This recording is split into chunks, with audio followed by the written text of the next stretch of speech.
In this video, I want to talk about sexual healing and the 7 keys that helped me so much on this journey. There's going to be a few truths, like ideas that shifted things for me, and then also a few practical tools that shifted things for me. And I hope that they will do the same for you. I want to start with 3 realizations or 3 truths. The first truth is that your erotic expression, your sexuality, is unique to you. Your sexuality is like your fingerprint. It's different from everybody else. And this is really important to know because we apply other people's sexuality, what we see in the media or in porn, onto ourselves. And we think that we should show up like that, we should like that, we should interact with others like that. But it's so important to realize that you have a unique, almost like a blueprint, your erotic blueprint of what you love, what turns you on, what feels good to your body. All of this is connected to your history as a human being, but also your unique body. Nobody has your body, only you. So it's about you figuring out what your unique body actually likes. This is an epic journey because you start becoming curious, like what turns me on? What sense makes me activated? What kind of touch makes me activated? And I'm going to mention one practical tool that you can use to start exploring this. The second realization that was huge for me is that sexuality, in essence, is innocent. Eroticism, sex, pleasure, it's all neutral.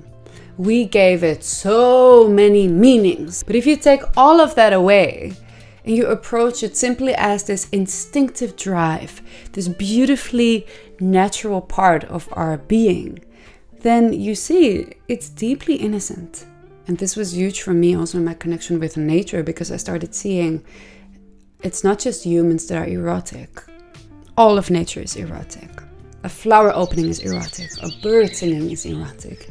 And you can even feel that if you go into the forest. There is this sexual energy. It's simply the energy of aliveness, of becoming, of birthing, of connecting. All of that is eros. So a big part of sexual healing is coming back to that original and pure state of sexuality, where you sort of detach it from all the stories and all the programming, and instead you take it as this innocent, beautiful, powerful part of you that deserves space, that deserves to be seen. The third and final realization is that sexual healing is very linked to self-worth. If you lack a sense of self-worth, it's really difficult to receive pleasure.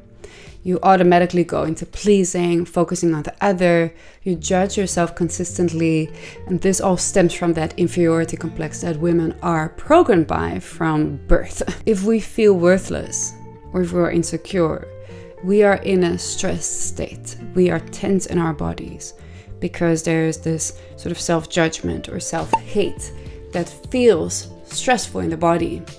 And when we are stressed in the body, when we feel insecure, it basically is impossible for us to surrender into pleasure. A stressed body is unable to open into pleasure. That is the simple truth of female arousal. So we need self-worth to be able to relax, to feel safe in our body. That's when we can fully open into beautiful pleasure and orgasm. Now I want to talk about the 4 action prompts, the 4 sort of practices that you can start including in your life to start gently healing your sexuality. The first practice is meditative touch. This is simply the act of touching yourself while meditating on the sensation of touch.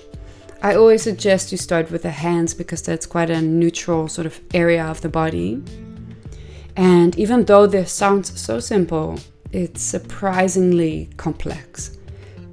The practice is to not go into judging what you're feeling or having a goal to work towards, but to fully stay present with the sensation of touch. So you're not thinking about the future, you're not thinking about the past, but you're fully embodied in the present. This is the foundation of your sexual awakening. Your pleasure and your sexuality lives in the present moment. If you are stuck in the future and thinking constantly about a goal that you're working towards, or you're sort of stuck in the past comparing with how it used to be, you cannot open into pleasure because you're not actually here. And this practice of just sort of expanding your ability to staying present with yourself will help you to relax and to actually receive pleasure. And once you are able to stay present while touching your hands, that's when you can start moving your hands across your entire body and notice if you can stay present while touching yourself in other places. If you notice yourself dissociate or go into thinking, then you slow down, you start again. If you feel like it's really difficult to stay present while, for example, touching your shoulders, then you go back to your hands. Your hands are like your starting point. The second practice that I always suggest to people for sexual healing is yoni gazing. And this is the simple act of getting a mirror and looking at your own vulva in the mirror. And this might sound weird and random and crazy, but isn't it more crazy that you have never taken a moment to look at that part of your body? I believe that it creates so much disconnection when you have no idea or no intimate relationship with how it looks down there. That just fuels insecurity because you don't know what you look like. Once you do, and once you feel intimate with that part of your body, it's so much easier to relax into pleasure because you're like, I demystified my body. My whole body is mine. I claimed it as mine, and now I can fully be here. If you ignore or look away and disregard your body, it is really difficult to fully be in it. This is especially true for women because from such a young age we carry so much shame and judgment around our vulva and our vagina that it becomes really difficult to relax into pleasure when we are constantly like ashamed or judging that part of our body. So when you gaze and when you become familiar and intimate with that part of your body, it sort of opens that pleasure potential that lives there. So how to practically do this is to get a mirror, set a timer, and just gaze. You cannot do this wrong. The only thing you have to do is notice when you go into judging or analyzing, and to let go, become present, and to look with curiosity, to look with openness, and see if you can find pride, see if you can find love for this part of your body, and look with those kind of eyes, with that kind of perspective. The third practice that really helped me is sort of a continuation of the first practice of meditative touch. And this practice is about doing that and then practicing feeling the difference between your yes and your no. And what I mean by that is as you touch, it either feels good or not. And by not, I mean it's either numb or it's uncomfortable. And by good, I mean, it has a sense of, that's nice, that feels good. And in this practice, you are going to speak that out loud, either actually out loud or like a whisper. This is really important because you can say it in your mind, the word yes or no. But when you say it out loud, you create such clarity. You communicate with your body. You let your body know, I'm listening. So you go like this, like yes, no, no, yes. And you practice radical honesty. Can you admit to yourself that some touches just don't feel good? Maybe they don't feel bad, but they're just boring or there's nothing really. And can you allow yourself to move on? It's a practice of abundance versus scarcity. We can really get stuck in accepting a state or an experience that's not great, but we're like, it's better than nothing. What if you let go of that and you allow yourself to search for goodness, to accept nothing less but actual authentic pleasure. And to know that you will find that if you just take the time to be present and search. You might be surprised where you find it. This is also different every day, and that's the beauty of this practice. It's ever changing. The one day it might be a huge yes to touch your face. The next day it might be a huge yes to sort of scratch your hair.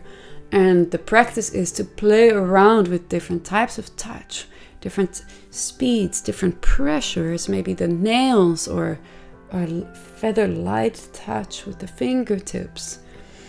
It's a playful exploration of your body and a radical, honest listening to what feels good to you. Fourth and final practice or tool on sexual healing is the practice of self-holding. This is not particularly a practice of pleasure, but it's absolutely crucial on this journey. What I mean by self-holding is being able to soothe yourself when you have an emotion arise, being able to regulate your nervous system when you go into stress or freeze mode, and being able to listen to yourself. Some people call this reparenting, where you sort of take the role of an elder to listen to your own emotions with a lot of compassion, where you go, "What's going on, my dear one? Tell me your story. Tell me what you're feeling. I'm here, I'm listening." So that the emotions that arise can take up space and can be processed. Imagine you are going through a self-pleasure practice and suddenly you're stuck in freeze or there's stress coming up. Instead of pushing through and going like, I have to just continue, you take a moment and feel what is coming up right now. What is this feeling? Most importantly, you ask, what do you need? And you will find that the answer to this question is so often so incredibly valid that this part of you that is scared might need some movement. It might need a big cry, or it might need simple holding where you stop the practice and you just lay with yourself and you caress yourself. As you do that, your body learns that it is safe with you. Maybe for years you have not been listening to yourself. You've been crossing your boundaries. You've been pushing your body. I know I did that. So it takes a while for your body to learn that it is safe. And this is a very tender and very complex process, but the most beautiful and the most gratifying thing you can ever gift to yourself. I want to end this video with some book recommendations. All these books have been so huge for me on my journey of sexual healing, and I'm sure that they will also support you if you're also on this path. The first book is Come As You Are. The second book is Vagina, a biography. The third book is Pleasure Reclamation. These 3 books are incredible, and I hope that they will support you too. Thank you for watching this video, and I'll see you soon.